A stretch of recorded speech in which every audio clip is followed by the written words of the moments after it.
La noche del 13 de julio de 2024 en el Butler Farm Showgrounds en Pensilvania ocurrió un intento de asesinato poco después de las 6 p.m., uno que será registrado en los libros de historia por muchos años más. El tirador fue Thomas Matthew Crooks, un joven de 20 años originario de Pensilvania. Su víctima prevista era el expresidente de los Estados Unidos, Donald Trump, quien esa noche estaba dando un discurso en un mitin como parte de su intento de ganar un segundo mandato en la Casa Blanca. Después de cumplir su primer mandato entre 2017 y 2021, Trump estaba intentando desbancar al actual presidente demócrata Joe Biden. Trump fue un presidente controvertido durante su primer mandato, quien había cuestionado la legitimidad de su derrota ante Biden en 2020. Además, los años siguientes estuvieron marcados por numerosos casos legales presentados en su contra. Por lo tanto, cuando Crooks disparó 8 veces con un rifle semiautomático a las 6:11 p.m., una de las cuales rozó la oreja de Donald John Trump, fue el episodio más reciente en la carrera sumamente inusual de Donald John Trump. Crooks fue abatido momentos después. Donald John Trump escapó prácticamente ileso y luego ganó las elecciones presidenciales de 2024 en noviembre siguiente. 4 presidentes estadounidenses en funciones han sido asesinados y muchos otros han sufrido intentos de asesinato. Pero ha habido pocos presidentes más controvertidos que Donald John Trump. Lo más inusual de esto es que la familia Trump tenía muy poca experiencia en política antes de que él decidiera postularse para presidente en 2015. Entonces, ¿cuál es realmente el trasfondo más amplio de la familia Trump? ¿De dónde vienen los Trump y cómo ha moldeado su pasado al presidente más trascendental de principios del siglo XXI? Los Trump originalmente provenían del oeste de Alemania. Johannes Trump nació en 1789 en el pequeño pueblo de Bourbonheim am Berg, al sur de Frankfurt y no muy lejos de la frontera con Francia. La ortografía del apellido familiar en ese entonces era Drumpft. D-R-U-M-P-F-T. Más tarde, esto se convirtió en Trumpf, básicamente la ortografía moderna de Trump, pero con una F al final. Johannes Trumpf vivió su vida en esta parte del oeste de Alemania. La mayor parte de su vida temprana habría transcurrido en el contexto de las guerras revolucionarias francesas y napoleónicas, que llevaron a Francia a anexar grandes partes del oeste de Alemania durante un tiempo. Johannes Trumpf vivió en esta parte de Europa hasta su temprana muerte en 1836. Dejó atrás a un hijo llamado Johannes Christian, quien nació en 1829. Se casó con Katharina Kober, de cuyo matrimonio nació Friedrich o Frederick Trump en la región de Baviera, en el sur de Alemania, en 1869. Él es la figura crucial en el traslado de la familia a los Estados Unidos de América. Johannes Christian murió de enfisema cuando Frederick era un niño. En consecuencia, Frederick dejó la escuela y empezó a trabajar a una edad muy temprana. Luego, en 1885, con solo 16 años de edad, decidió unirse al creciente éxodo de alemanes hacia América. Cuando llegó a la ciudad de Nueva York ese año, registró su nombre como Trump con una F al final. Pronto se convertiría simplemente en Trump. En el momento en que salió de Alemania en 1885, Frederick aún no había cumplido su servicio militar obligatorio en el Reino de Baviera, que formaba parte del Imperio Alemán. Por lo tanto, su decisión de irse a América fue ilegal, un asunto que resurgiría años después y tendría repercusiones en la familia. En Nueva York vivió inicialmente con su hermana, quien había cruzado el Atlántico 2 años antes que él. Encontró trabajo casi de inmediato en una barbería, para lo cual estaba calificado, ya que había hecho un aprendizaje con un barbero en Alemania. Viviría en Manhattan con varios familiares durante los siguientes 6 años. A diferencia de muchos otros migrantes de la época, que se establecieron y nunca dejaron ciudades de la costa este, como Nueva York, Filadelfia y Boston, Frederick Trump finalmente decidió que si realmente quería ganar una cantidad considerable de dinero, necesitaba irse al oeste. En 1891 se fue al extremo opuesto del país y se estableció en Seattle, en el estado de Washington. Allí usó sus ahorros de años de trabajo en Manhattan para comprar un pequeño restaurante, al que lo rebautizó como el Dairy Restaurant. Fue el comienzo de un periodo de 10 años en el que vivió en varios lugares de la costa oeste de América del Norte, tanto en Estados Unidos como en Columbia Británica, al norte de la frontera en Canadá. Durante este tiempo, la zona atraía a muchos nuevos colonos y aventureros debido a las fiebres del oro que azotaban la región, siendo la más importante la fiebre del oro de Yukon o Klondike entre 1896 y 1899. Frederick administró varios negocios de hospedaje y comida en Seattle, Montecristo y otros lugares. Él también se dedicó un poco a la búsqueda de oro y a cualquier otra actividad que pudiera generarle algunos dólares. Durante la fiebre del oro de Yukon, incluso montó un restaurante en una tienda de campaña, en un campamento improvisado, donde vendía carne de caballo a los buscadores de oro que llegaban en masa al frío noroeste del continente. En 1901, con el final de la fiebre del oro acercándose y descontento con el exceso de bebida de su socio comercial, un hombre llamado Ernest Levin, Trump decidió que su tiempo en el oeste había terminado. Regresó al este y finalmente zarpó de regreso a Alemania. De regreso a casa en Europa Central, Federico regresó a Karlstad, el pueblo donde había crecido, después de que la familia se mudara de Bobenheim a Amberg. Ahora era una persona adinerada y aparentemente planeaba establecerse en su país natal. Comenzó una relación con una mujer llamada Elisabeth Christ y se casó con ella al año siguiente, en 1902, a pesar de que ella era 11 años menor que él. Ella también quería quedarse en Alemania para estar cerca de su familia. Sin embargo, había un problema. Como se mencionó, Federico había dejado Baviera en 1885 cuando era adolescente, sin completar su servicio militar obligatorio en el ejército del Reino de Baviera, que formaba parte del ejército imperial alemán. Esto se volvió problemático en 1902. Pronto fue evidente que si quería permanecer en Alemania, Federico tendría que hacer el servicio militar con retras o enfrentarse a acciones legales. Por lo tanto, Federico y su esposa abordaron un barco con destino a Nueva York. Esta vez no habría una aventura en el oeste. Se establecieron en el Bronx en 1902. En Nueva York, Federico y Elizabeth pronto formaron una familia. Una hija llamada Elizabeth, como su madre, nació allí en abril de 1904. Luego, como la esposa de Federico sufría de nostalgia, intentaron regresar brevemente a Alemania.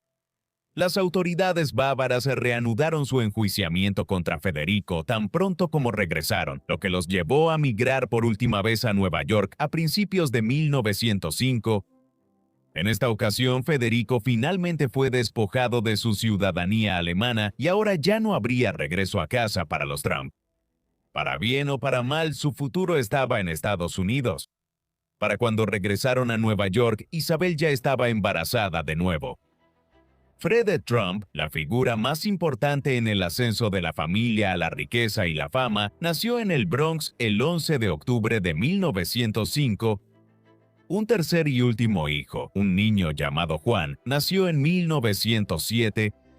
Justo en esa época, la familia se mudó a Queens, un distrito poco habitado en ese entonces, cuando mucha gente se mudaba para escapar del hacinamiento en Manhattan. Federico volvió a su antiguo oficio como barbero, viajando todos los días desde Queens hasta una barbería que abrió en Wall Street, en el centro de Manhattan. Cortar cabello no duró mucho, y para finales de la primera década del siglo XX, él ya estaba invirtiendo su dinero en adquirir varias propiedades en Queens y renovando o construyendo varias otras. Con estas empezó a generar un ingreso decente por rentas. Sin embargo, Federico no llegó a ser un hombre viejo ni de cerca. El 30 de mayo de 1918, cuando la Primera Guerra Mundial estaba por terminar en Europa, Federico murió una semana después de enfermarse, por lo que casi con certeza fue uno de los primeros casos de la gripe española que mataría a decenas de millones de personas mientras se propagaba por el mundo en 1918 y 1919. Tras la muerte de su padre, Fred Trump continuó su educación durante algunos años y obtuvo un diploma de Richmond Hill High School en 1923. Después de eso, rápidamente también se metió en la industria de la construcción. Tenía que hacerlo. Aunque su padre había dejado a la familia con cierta cantidad de dinero y bienes, estos se iban agotando con el paso de los años. Fred Trump comenzó a trabajar con varios constructores a mediados de la década de 1920, aprendiendo el oficio desde cero. Más de un año después comenzó a construir sus propias casas en Queens, pequeñas unidades que vendía rápidamente, usando el dinero para construir una mayor cantidad de unidades en los años siguientes. De esta manera comenzó a desarrollar un pequeño y próspero negocio de construcción. Sin embargo, se vio completamente frenado por el colapso de Wall Street y el inicio de la Gran Depresión. Debido a estos acontecimientos, Fred Trump terminó invirtiendo sus activos en un supermercado a principios de la década de 1930 y lo administró durante varios años, ya que la construcción se detuvo en todo Estados Unidos durante la Gran Depresión. Un biógrafo ha señalado que Fred Trump hoy en día sería conocido simplemente como dueño de un supermercado y la familia Trump en gran medida sería desconocida. Si no hubiera sido por la llegada a la Casa Blanca del presidente Franklin Delano Roosevelt y el inicio de su programa económico New Deal en 1933, a través de esto se establecieron enormes subsidios gubernamentales para estimular la economía, particularmente en la construcción y el desarrollo de infraestructura. Fred Trump aprovechó este desarrollo. Aprovechó la Ley Nacional de Vivienda y la recién creada Administración Federal de Vivienda para volver al negocio de la construcción a mediados de la década de 1930. Durante los siguientes 7 años, construyó cientos y luego miles de casas. Con la ayuda de la asistencia federal, pronto estaba en camino de convertirse en un desarrollador inmobiliario muy rico de Nueva York. Fred ya estaba casado para finales de 1936. Unos años antes había conocido a una mujer escocesa llamada Mary Ann MacLeod, quien había inmigrado a Nueva York en 1930. Ella esperaba que el impacto de la Gran Depresión no hubiera sido tan grave en la capital financiera del mundo. Sin embargo, aunque por un breve tiempo encontró trabajo en la ciudad, la recesión terminó afectando aún más a Estados Unidos que a Gran Bretaña. Después de este contratiempo, ella regresó brevemente a su hogar en Escocia. Pero en una historia que recuerda a los viajes transatlánticos de Frederick Trump en las décadas de 1890 y 1900, decidió darle una segunda oportunidad a Estados Unidos y regresar allí poco después. Fue entonces cuando conoció a Fred. Se casaron el 11 de enero de 1936. Pronto llegaron los hijos. Mary Ann Trump nació el 5 de abril de 1937, seguida por Fred Jr. en octubre de 1938. Una segunda hija llamada Elizabeth llegó al mundo en 1942. Donald John Trump nació el 14 de junio de 1946. 2 años después nació el último de los 5 hijos de Fred y Mary Trump, un tercer hijo llamado Robert. A medida que la familia crecía, se mudaron en varias ocasiones, viviendo primero en Jamaica, en Queens, y luego mudándose a casas más grandes a medida que llegaban más hijos y aumentaba la riqueza familiar. Fred era un padre estricto que disciplinaba físicamente a los niños y era exigente con sus modales, insistiendo en que siguieran las reglas que él imponía. La religión también formaba parte de la vida familiar de los Trump. Fred era luterano y sentía simpatía por el evangelista bautista del sur Billy Graham, quien era sumamente popular, y Mary era presbiteriana.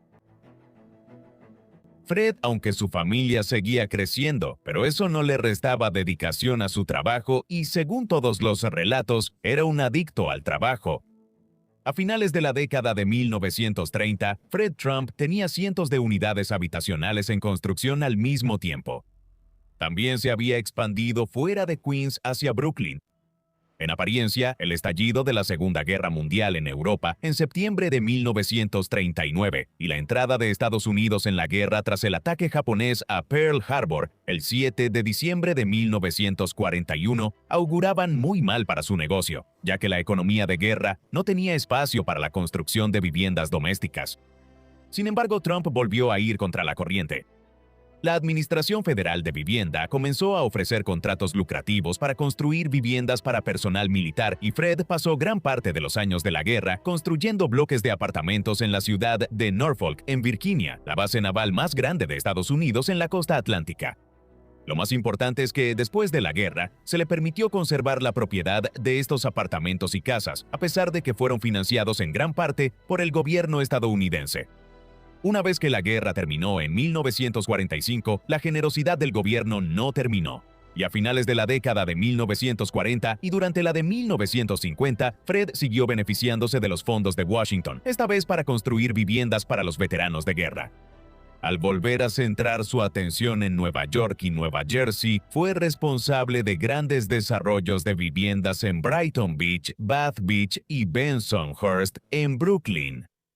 Al hacerlo, se convirtió en el Henry Ford de la vivienda de clase media en Nueva York entre las décadas de 1930 y 1960, un hombre que construyó viviendas que los que aspiraban a mejorar su situación podían pagar. De la misma manera, el modelo T de Henry Ford hizo que los automóviles fueran accesibles para los estadounidenses que aspiraban a progresar a principios del siglo XX. Fred Trump continuó recibiendo millones de dólares en fondos federales para sus proyectos de construcción hasta los años 50. Su imperio creció a su vez. Para los años 60, él poseía miles de unidades habitacionales repartidas en desarrollos en Queens, Brooklyn, Nueva Jersey y mucho más al sur, en Norfolk, Virginia, donde siguió obteniendo grandes ingresos por renta durante décadas en las unidades que el gobierno le había pagado para construir. Para los años 60 tenía un ingreso anual por rentas de millones de dólares al año. Se ha debatido exactamente cuánto valía. Claramente superaba las decenas de millones cuando se incluían sus activos inmobiliarios. Esto después aumentó a cientos de millones, haciendo que Fred Trump fuera un milmillonario en términos modernos. Lo logró con la considerable ayuda del gobierno federal a través del New Deal, la construcción durante la guerra y luego la construcción de viviendas para veteranos en la posguerra. El trabajo duro también jugó un papel, así como una actitud empresarial cautelosa. Por ejemplo, Fred Trump, tal vez precavido por la forma en que muchos magnates de Nueva York resultaron perjudicados por la locura de los rascacielos en los años 20 y la Gran Depresión que siguió, se mantuvo alejado del mercado inmobiliario de Manhattan. También fue una figura política, cuidadoso al cultivar buenas relaciones con los principales políticos de Nueva York y funcionarios de la Administración Federal de Vivienda, aunque sus opiniones políticas siguen siendo bastante reservadas. Trump también donó a causas benéficas, especialmente a varios hospitales y centros médicos en Nueva York y Nueva Jersey. Aún así, su filantropía no fue del mismo nivel que la de magnates anteriores de la era dorada, como Andrew Carnegie o la familia Vanderbilt. Fred Trump cumplió 60 años en 1965. La esperanza de vida promedio en Estados Unidos en ese momento era un poco menor a 70 años. Claro, los multimillonarios con acceso a la mejor atención médica del mundo solían vivir más tiempo. Sin embargo, Fred ya estaba pensando en reducir su carga de trabajo y comenzar a transferir su imperio a un sucesor. Su hijo mayor era Fred Trump Jr., a quien Fred Sr. esperaba que lo reemplazara en el futuro. Sin embargo, la relación entre padre e hijo se volvía cada vez más tensa con el tiempo. Freddie, como lo conocían su familia y amigos, al principio tendía a ceder ante los deseos de su padre y se convirtió en vicepresidente dentro de la organización Trump en la década de los 60. Sin embargo, al final no estaba particularmente interesado en los bienes raíces ni en la administración de propiedades. En su juventud conoció a una azafata llamada Linda Clapp y se casó con ella en 1962. A través de ella se interesó más en los aviones y desarrolló la ambición de convertirse en piloto. Con el tiempo comenzó a tomar clases y eventualmente se convertiría en piloto de aerolínea durante un periodo. Simultáneamente, desafortunadamente desarrolló un serio problema con el alcohol, posiblemente agravado por la relación tensa con su padre debido a su decisión de no trabajar en el negocio familiar. A principios de los años 70, Linda lo dejó llevándose a sus dos hijos, Fred Trump III y Mary Trump. La vida de Freddie continuaría deteriorándose en los años 70, perdiendo su trabajo como piloto debido a su consumo de alcohol. Finalmente regresó a trabajar para su padre. Sin embargo, para entonces prácticamente se había reducido a hacer trabajos ocasionales y a cobrar la renta, ya que sus hermanos menores lo habían superado. Freddie murió de un ataque al corazón a los 42 años de edad en 1981, lo cual probablemente fue causado por el consumo excesivo de alcohol a lo largo de los años. Cuando Freddie decidió que no quería suceder a su padre como jefe del negocio familiar en los años 60, Fred comenzó a preparar a su hijo del medio, Donald, para que tomara el control en su lugar. Ya para finales de los años 60, él trabajaba para la empresa y Fred le fue delegando cada vez más responsabilidades. En los años 70 se le dio un mayor control sobre el negocio y Donald tenía ideas diferentes sobre cómo dirigir el negocio. Mientras que Fred había construido un negocio muy exitoso basado en casas modestas y bloques de apartamentos en lugares como Queens y Brooklyn. Donald quería incursionar en el mercado inmobiliario de Manhattan y creía que había una oportunidad para hacerlo. El centro de la ciudad de Nueva York estaba deteriorado en ese momento, muy lejos de los días de gloria de los bienes raíces de Manhattan en la década de 1920, así que en 1978, Donald obtuvo un préstamo de $70 millones para comenzar a remodelar el Hotel Commodore junto a la estación de tren Grand Central en Park Avenue, en Midtown Manhattan. El préstamo se obtuvo bajo la condición de que Fred actuaría como garante en caso de que la inversión de Donald saliera mal. En un momento en que la remodelación de Manhattan estaba a punto de despegar, el proyecto tuvo éxito y el renovado Commodore abrió en 1980 como el Hotel Grand Hyatt. Simultáneamente, Donald también había comenzado a desarrollar un rascacielos de 58 pisos en un terreno donde la Quinta Avenida se cruza con la calle 56. Lo que se conocería como la Trump Tower se completó en 1983 y también fue un éxito, ya que los apartamentos residenciales se vendieron rápidamente a un precio elevado. A primera vista, la decisión de Donald de entrar al mercado de Manhattan parecía haber sido una buena. Sin embargo, el tiempo diría si, una vez que el auge económico de los años 80 comenzara a desacelerarse, la habilidad empresarial de Donald era tan buena como parecía al principio. Para la década de 1980, Fred había cedido en gran medida el control de la organización Trump a Donald, creyendo que sus éxitos iniciales en Manhattan mostraban potencial para su manejo futuro de los negocios. Sin embargo, no entregó por completo su imperio empresarial. La gran cartera de propiedades que se remontaba hasta la década de 1930 y la mayoría de sus activos siguieron siendo propiedad de Fred. Quizás se alegró de haber tomado este enfoque unos años después, ya que la suerte inicial de Donald se acabó. A mediados de los años 80, él había comenzado a incursionar en el sector de casinos y hotelería en Atlantic City y con el tiempo desarrolló varios casinos ahí para principios de los años 90, como el Trump Castle y el Trump Taj Mahal. Cientos de millones de dólares fueron invertidos en estos establecimientos justo cuando el auge económico de los años 80 estaba llegando a su fin y ocurrió un periodo de depresión económica a principios de los años 90. Los casinos de Donald, que también competían entre sí, tuvieron un desempeño muy pobre y para 1990 él no pudo cumplir con los pagos de intereses de los extensos préstamos que había tomado para financiar estos negocios. Esto llevó a un incidente notorio en el que Fred envió a un abogado que trabajaba para él, Howard Snyder, a comprar casi $3,5 millones en fichas de casino del Trump Castle y luego salir con las fichas. en el proceso, proporcionando a Donald más de $3 millones en liquidez para mantener a raya a sus acreedores. No funcionó y en 1991 y 1992 Donald declaró en bancarrota a 2 de sus casinos. Para cuando Fred envió a su abogado a Atlantic City en 1990 para intentar rescatar a Donald, él tenía unos 85 años y su salud estaba deteriorándose. En 1991 le diagnosticaron demencia. Al principio no era grave, aunque inevitablemente su condición empeoró a medida que avanzaban los años 90, y para 1994 estaba claro que ya no tomaba decisiones acertadas.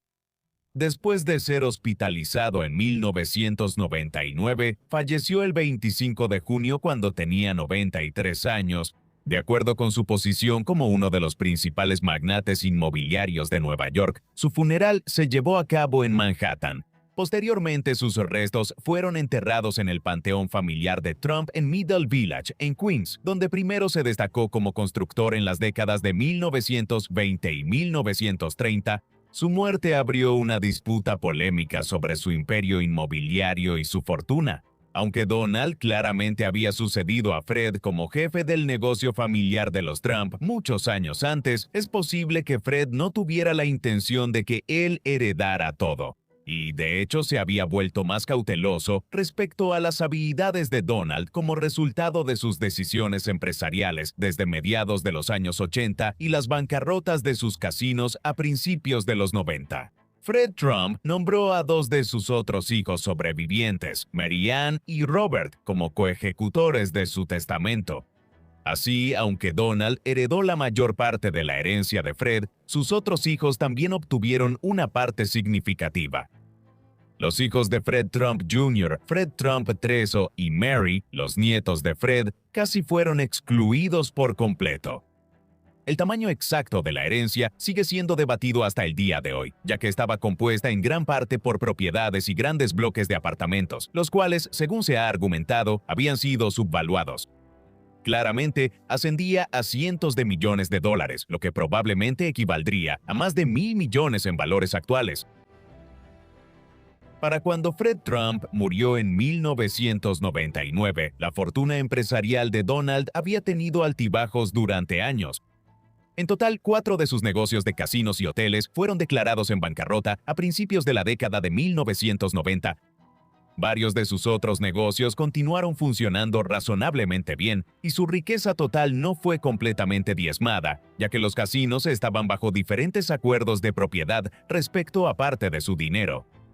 Sin embargo, no hay duda de que estaba teniendo dificultades al final de la década de 1990 y en gran medida la muerte de Fred y el dinero que heredó en ese momento lo mantuvieron a flote como hombre de negocios. También hubo otros emprendimientos. Al ver que los casinos estaban lejos de ser una forma fácil de ganar dinero, Donald diversificó hacia otros tipos de propiedades.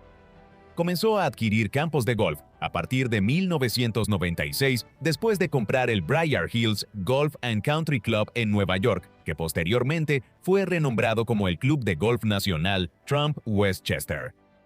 En 2002 compró el Club de Golf Nacional Trump en Bedminster, Nueva Jersey, un campo que ha sido sede del Campeonato USPGA 2022 y otros eventos importantes.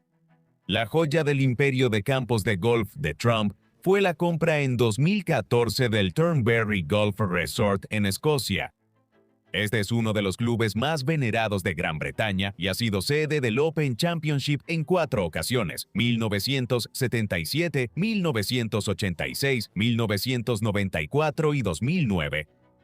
De regreso en Estados Unidos, Trump también compró el Mar-a-Lago Resort en Palm Beach, Florida, en 1985 y lo rediseñó como un club privado de lujo para socios a mediados de los años 90. Otros emprendimientos incluyeron una amplia gama de negocios basados en su marca. Ya en 1987, cuando publicó El arte de la negociación, Trump comenzó a publicar numerosos libros escritos por encargo, varios de los cuales se vendieron bastante bien. A pesar de todos estos emprendimientos y la enorme ganancia de efectivo y propiedades que obtuvo tras la muerte de Fred en 1999, en los años 2000, Trump comenzó a tener problemas financieros de nuevo. Lo que lo salvó de la ruina financiera fue su capacidad para autopromocionarse y su consiguiente aparición como una personalidad mediática en ese momento. En 2004 comenzó a ser la estrella principal de The Apprentice, un programa de telerrealidad en NBC en el que de 14 a 18 participantes competían a través de una variedad de tareas durante varias semanas para que uno de ellos se convirtiera en el aprendiz de negocios de Trump.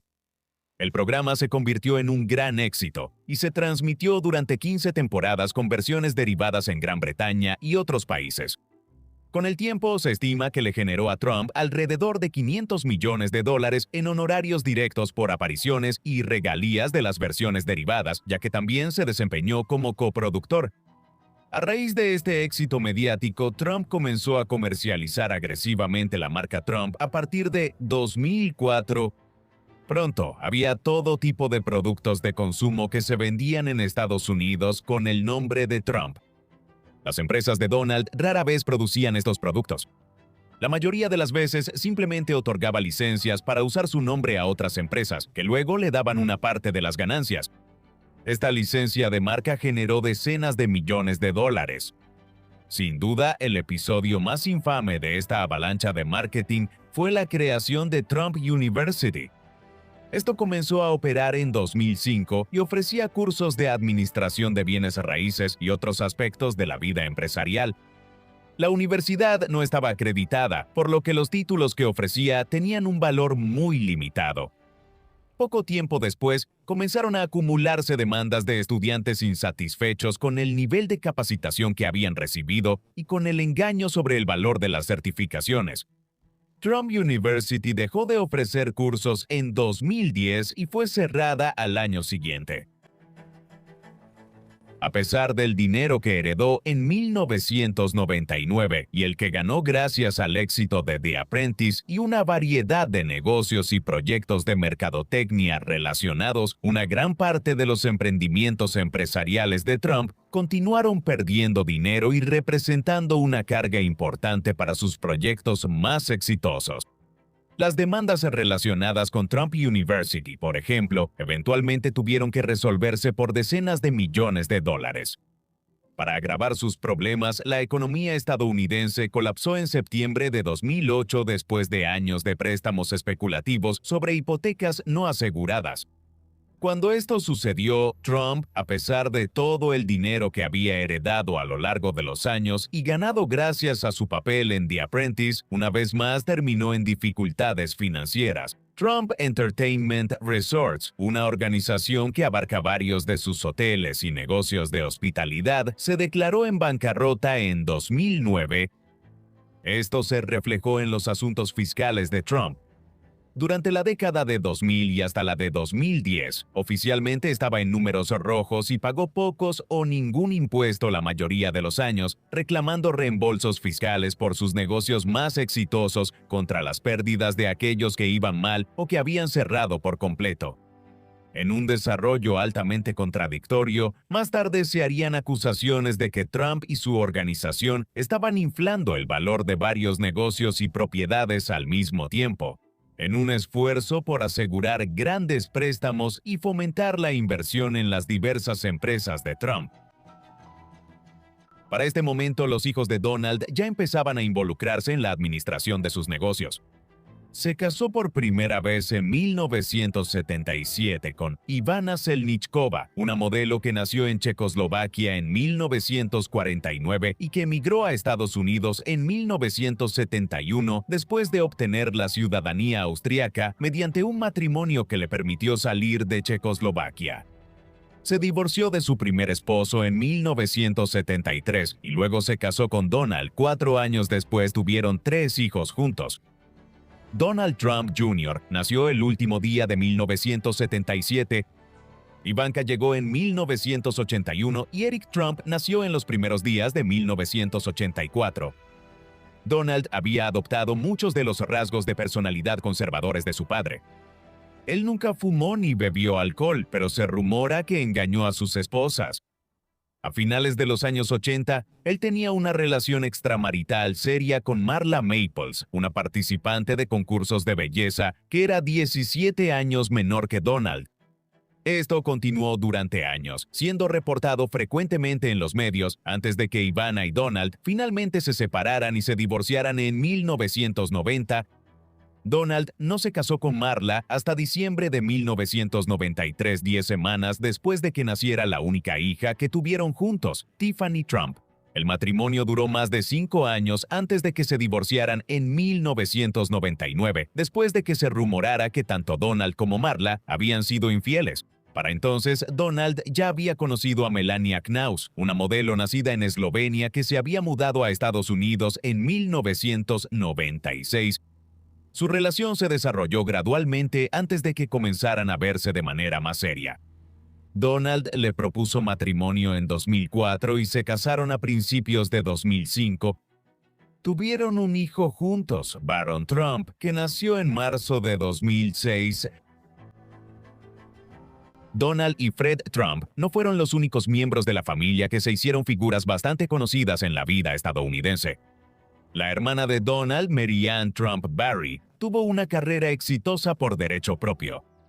Ella asistió a la Universidad de Columbia a principios de los años 60, donde estudió Derecho. Después de años trabajando en puestos más bajos en la década de 1970, fue nombrada jueza de un tribunal de distrito en Nueva Jersey en 1983. En 1999, obtuvo un puesto en la Corte de Apelaciones del Tercer Circuito de los Estados Unidos. En resumen, tuvo una carrera legal y judicial muy exitosa.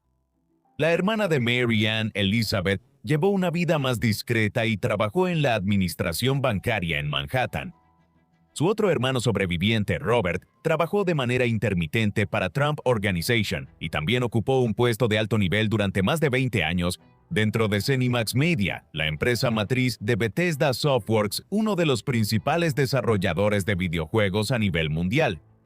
De los hijos de Donald, Ivanka ha sido posiblemente la más exitosa por derecho propio al desarrollar sus propias marcas de ropa y belleza, aunque aprovechando el apellido de la familia Trump y ganando exposición pública desde temprano al aparecer en The Apprentice junto a su padre.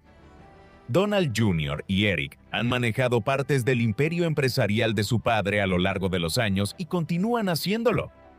Los dos hijos de Fred Jr., Fred Trump XIII y Mary Trump, se han convertido en opositores abiertos de su tío Donald, ambos escribiendo libros sobre lo que consideraban la naturaleza disfuncional de la familia Trump, remontándose a los días de Fred Trump y la manera en que Donald y sus hermanos fueron criados. Donald Trump ya era famoso en Estados Unidos para la década de 2010 debido a su tendencia a la autopromoción y a su carrera mediática en El Aprendiz y otros programas. Sin embargo, todo esto palidece en comparación con lo conocido que se ha vuelto en el mundo desde que decidió postularse para la presidencia de los Estados Unidos en 2015. Esto no fue algo inesperado. Donald había estado interesado en entrar en la política durante décadas. Desde finales de los años 70, cuando comenzó a intentar entrar en el mercado inmobiliario de Manhattan, Donald ya hacía donaciones a candidatos presidenciales. Donald planteó por primera vez la idea de postularse como candidato ajeno al sistema en las elecciones presidenciales de 1988, publicando anuncios en periódicos importantes en los que proclamaba que Estados Unidos necesitaba dejar de pagar por la defensa de otras naciones. Esta fue solo la primera de varias ocasiones en las que hizo declaraciones vagas sobre lanzarse a la contienda, repitiéndolo en 2000 y 2012. El partido con el que proponía postularse cambiaba cada 4 años. Primero, propuso postularse para ser el candidato demócrata, luego como un candidato ajeno al sistema con el Partido de la Reforma y finalmente cambiando a los republicanos en la década de 2010. Durante el segundo mandato de Barack Obama como presidente, entre 2013 y 2017, se pronunció más abiertamente sobre la inmigración y otros temas, y finalmente anunció su intención de postularse para la candidatura republicana en el verano de 2015. Su campaña fue vista con recelo por la mayoría de los encuestadores al principio. Sin embargo, gradualmente las encuestas de Trump empezaron a subir y recibió la mayor cantidad de votos en las primarias del supermartes.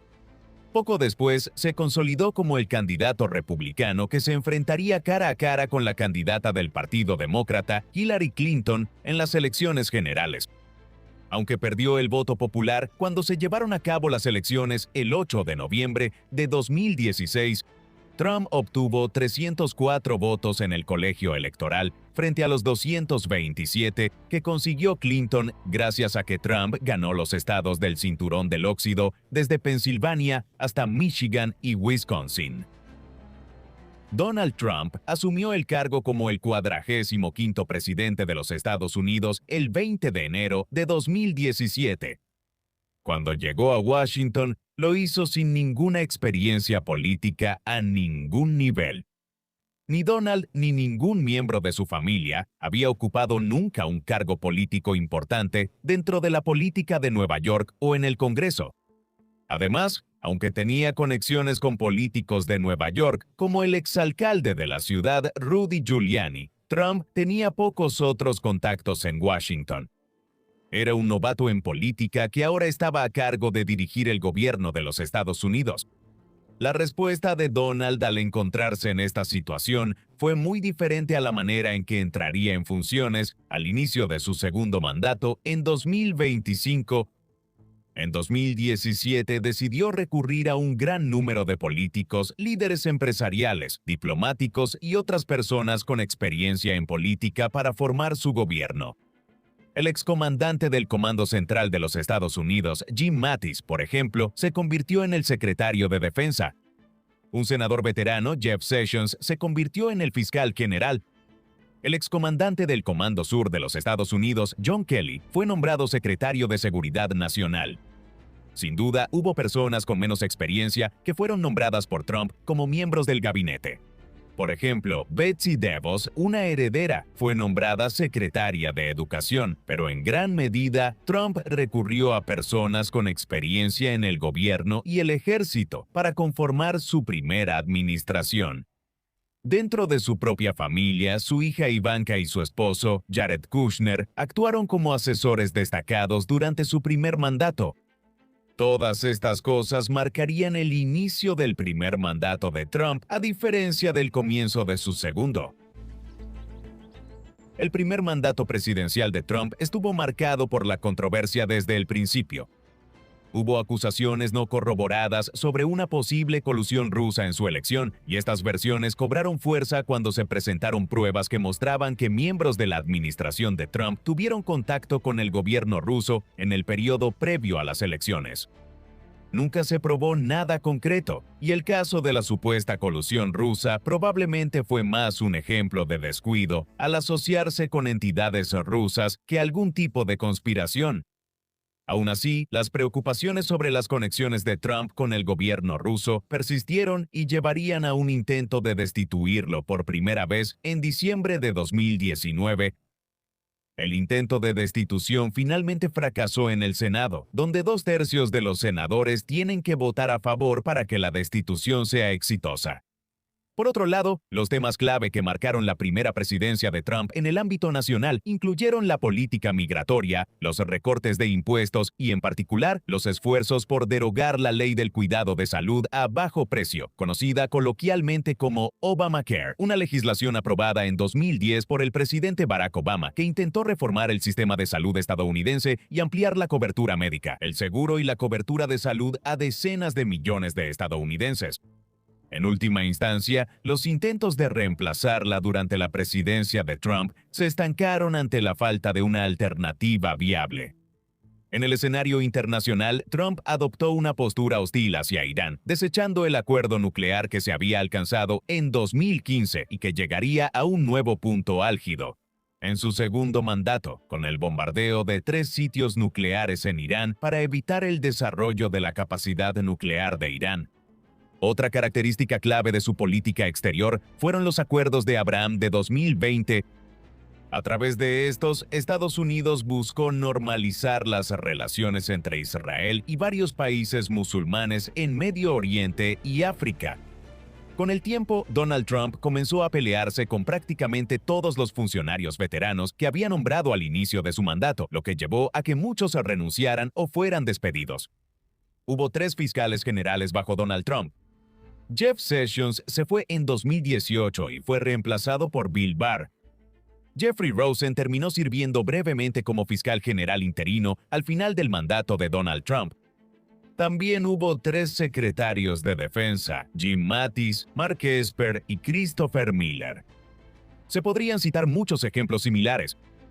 Incluso el cargo de jefe de gabinete, responsable de administrar la Casa Blanca, funcionaba como una puerta giratoria. Trump tuvo desacuerdos tanto con Reince Priebus como con John Kelly antes de terminar con un tercer jefe de gabinete, Mark Meadows. A pesar de estos problemas, la economía estuvo en auge durante la mayor parte del primer mandato de Trump. El secretario del Tesoro, Steven Mnuchin, y el secretario de Comercio, Wilbur Ross, ambos permanecieron en sus cargos durante los 4 años completos y proporcionaron estabilidad.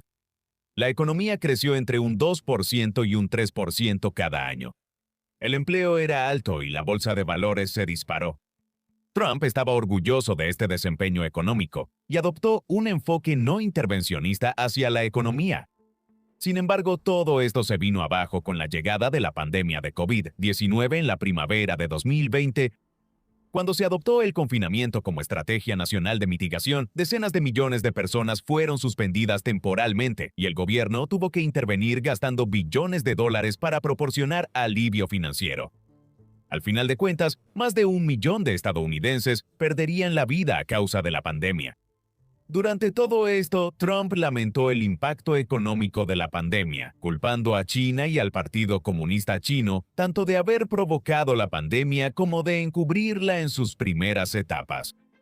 Desde entonces ha sido tanto criticado como elogiado por sus acciones durante la pandemia, y se ha planteado la hipótesis de que el COVID-19 es la razón principal por la que perdió las elecciones presidenciales de 2020 ante Joe Biden. Trump generó mucha oposición durante su primer mandato. Muchos liberales de izquierda quedaron horrorizados por sus políticas de inmigración, su retórica a menudo incendiaria y otras medidas.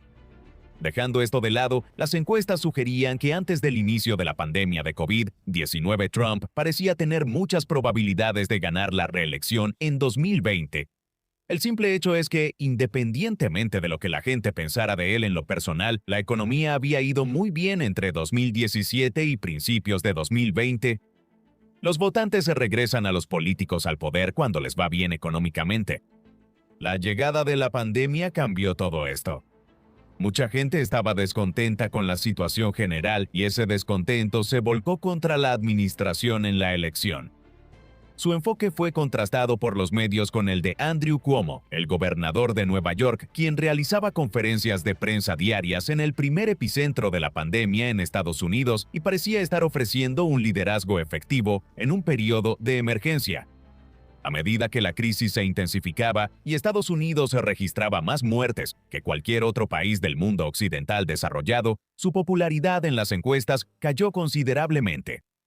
Se enfrentaría a Joe Biden, el vicepresidente de Barack Obama, en la elección que se llevó a cabo el 3 de noviembre de 2020.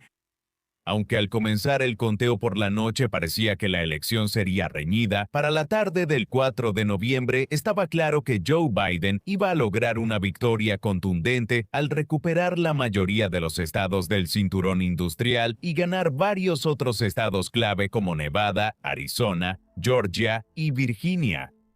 Al final, Joe Biden ganó 302 votos del colegio electoral contra 232 de Trump, mientras que Biden ganó el voto popular por 7 millones de votos. La reacción de Trump al perder la elección presidencial de 2020 es bien conocida. El 4 de noviembre dio un discurso en el que afirmó que había ocurrido un fraude electoral masivo a través de boletas por correo y otros medios para manipular la elección y que él la había ganado. En las semanas siguientes se negó a admitir la derrota, incluso después de que se iniciaron investigaciones para revisar las máquinas de votación y la conducción de las elecciones en los estados clave. Todo esto llegó a un clímax dramático y desafortunado el 6 de enero de 2021, cuando el Congreso se reunió para certificar los resultados de la elección. Esa mañana, Trump habló ante una gran multitud de sus seguidores y los instó a caminar con él hacia el Capitolio de los Estados Unidos para animar a los senadores republicanos. Sin embargo, al llegar al edificio del Capitolio, los seguidores más radicales de Trump irrumpieron en el edificio y lo tomaron durante varias horas. Cuando se fueron, una persona había muerto y todo el edificio había sido saqueado. Varias muertes adicionales, incluyendo miembros de la policía del Capitolio, ocurrieron en los días siguientes. A pesar del histórico disturbio, los miembros del Congreso regresaron esa noche y certificaron a Biden como presidente. El segundo intento de someter a Donald Trump a un juicio político comenzó poco después, con el apoyo de algunos republicanos, aunque al final hubo muy pocos senadores republicanos para lograrlo en esta segunda ocasión. Trump dejó el cargo en medio de una enorme controversia. Mientras que la mayoría de los miembros del Partido Republicano, tanto en la Cámara de Representantes como en el Senado, se negaron a destituir a Trump, la izquierda lo condenó por lo que consideraban un fomento activo de lo que ellos llamaron una insurrección en el Capitolio el 6 de enero. Sin embargo, poco después, Trump volvió a tomar el control del partido, ya que el movimiento MAGA, un acrónimo del lema de Donald Trump, Make America Great Again, parecía estar tan fuerte como siempre después de la derrota en las elecciones y los eventos en el Capitolio. Así que, cuando se celebraron las elecciones de medio término en 2022, muchos candidatos republicanos que habían recibido la bendición de Trump aparecieron en la boleta. Aparte de esto, el propio Trump enfrentaba múltiples casos penales, los cuales parecían aumentar en número cada pocos meses. Por ejemplo, fue acusado de interferencia electoral en Georgia, de no entregar documentos clasificados a los archivos nacionales y de fraude y manipulación empresarial durante muchos años en Nueva York. Estos procesos judiciales avanzaron a un ritmo muy lento, por lo que Trump pudo lanzar una campaña para convertirse en el candidato republicano en 2023. Derrotó a rivales como el gobernador de Florida, Ron DeSantis, y cooptó al candidato independiente Robert F. Kennedy Jr. en su campaña. Así, Trump se convirtió en el candidato republicano para la elección presidencial de 2024. Sus esfuerzos por convertirse en apenas el segundo presidente en la historia de Estados Unidos en servir mandatos no consecutivos después de Grover Cleveland a finales del siglo XIX recibieron un gran impulso. El 27 de junio de 2024, cuando él y el actual presidente demócrata Joe Biden se enfrentaron cara a cara en un debate. En el transcurso de esto, se hizo evidente que el deterioro cognitivo de Biden, de 81 años mientras estaba en el cargo, había sido bastante dramático. A los demócratas les tomó 4 semanas convencer a Biden de abandonar la contienda y reclutar a su vicepresidenta Kamala Harris como la candidata demócrata.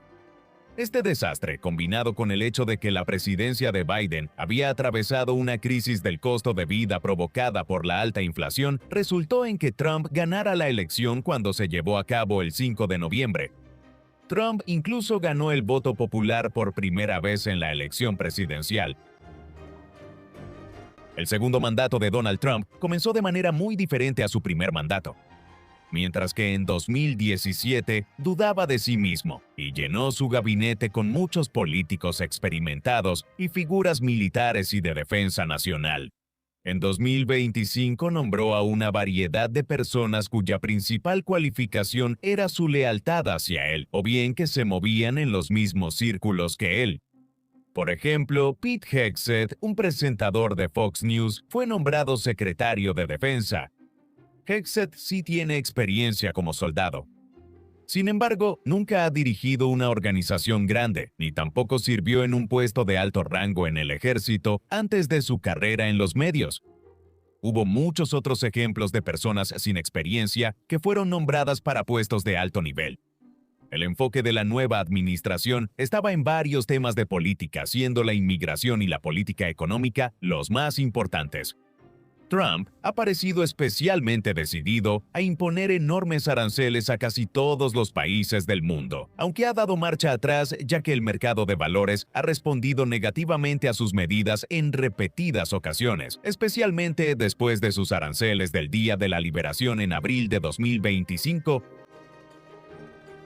En el escenario internacional, Trump ha llevado a cabo una reorientación completa de la política exterior de Estados Unidos tal como ha existido desde la Segunda Guerra Mundial, enfocando la atención de Estados Unidos hacia la región del Indo-Pacífico y alejándola de Europa, en un esfuerzo por concentrar los recursos estadounidenses en la creciente amenaza de China. Esta estrategia también ha resultado en que las naciones europeas aumenten su gasto en defensa, ya que ya no pueden depender de la ayuda de Estados Unidos frente a la amenaza de Rusia. Aunque se podría argumentar que estos cambios estratégicos son sólidos, Trump también ha hecho reclamaciones controvertidas sobre territorios de otros países, lo que lo ha llevado a declarar, por ejemplo, que quiere quitarle Groenlandia a Dinamarca y transformar a Canadá en el estado número 51 de Estados Unidos, además de retomar el control del Canal de Panamá. Para el verano de 2025, ya hay varios miembros del Congreso, controlado por los republicanos, que están tomando medidas para desafiar a Trump en temas como su proyecto de ley de reducción de impuestos, sus aranceles y su enfoque ante la guerra de agresión rusa contra Ucrania. La presidencia de Trump podría volverse sumamente polémica si el presidente entra en conflicto directo con el Congreso. Muchas familias estadounidenses que han alcanzado un gran éxito, ya sea en la política o en los negocios, han tenido su época de esplendor. Aunque varios miembros de la familia Kennedy, por ejemplo, siguen siendo prominentes en la vida estadounidense, es poco probable que la familia vuelva a ocupar la posición de relevancia que tuvo en la política del país en los años 60. La familia Bush dominó la política estadounidense durante un tiempo entre los años 80 y los 2000. Sin embargo, la candidatura presidencial de Jeb Bush en 2016 nunca estuvo cerca de tener éxito, y la familia parece haber desaparecido del panorama en estos días. Dinastías empresariales como los Vanderbilt y los Rockefeller, que alguna vez tuvieron una gran influencia en todo Estados Unidos, prácticamente ya no existen. No se puede decir lo mismo de los Trump. Su historia no ha terminado. Donald Trump todavía tiene gran parte de su segundo mandato como presidente por cumplir e incluso ha hecho declaraciones sobre intentar revertir la 22ª enmienda, que limita a las personas a desempeñar no más de 2 mandatos como presidente. Incluso si respeta la Constitución y no intenta postularse de nuevo en las elecciones presidenciales de 2028, es completamente plausible que la estafeta pase a la siguiente generación.